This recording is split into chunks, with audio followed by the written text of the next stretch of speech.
Dante, kailan target ng COMELEC na magkaroon ng ganitong dagdag na dokumento at anong klase ba yung mga dokumento na plano nilang idagdag sa requirements? Magandang tanghali aga. Ayon sa Commission on Elections, target nilang magkaroon ng panibagong batas o kaya revision sa Omnibus Election Code bago ang nakatakdang national elections o ang 2028 presidential elections.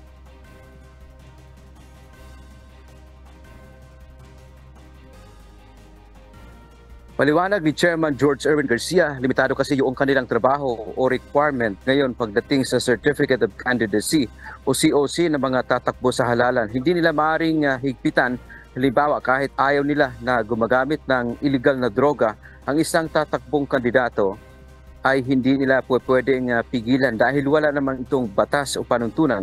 Ang kanilang trabaho ay ministerial lamang. Kasunod nga ng issue ngayon, kay Bambantarlac Mayor Alice Goo, nais ng COMELEC na mabigyan sila ng mga kapangyarihan na maghigpit pagdating sa COC filing. Ito ay sa pamamagitan ng pagsusumite ng mga karagdagang dokumento. Ayon pa kay Garcia, kabilang narito ang birth certificate.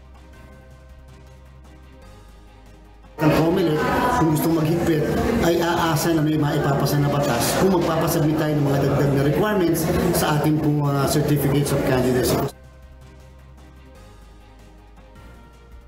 Samantala, ngayon aga, bagamat mayroon ngang issue ngayon na maaaring magkaroon ng suspension itong si Mayor Goo, kung sakasakali mang kanyang gugustuhin na siya ay muling tatakbo sa darating na 2025 midterm elections sa pagka-alkalde.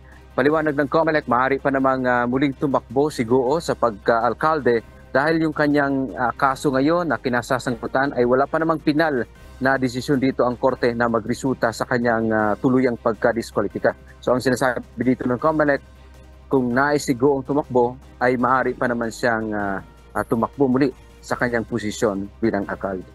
Naman nating update mula dito sa Maynila. Balik sa iyo, Aga. Maraming salamat, Dante Amento.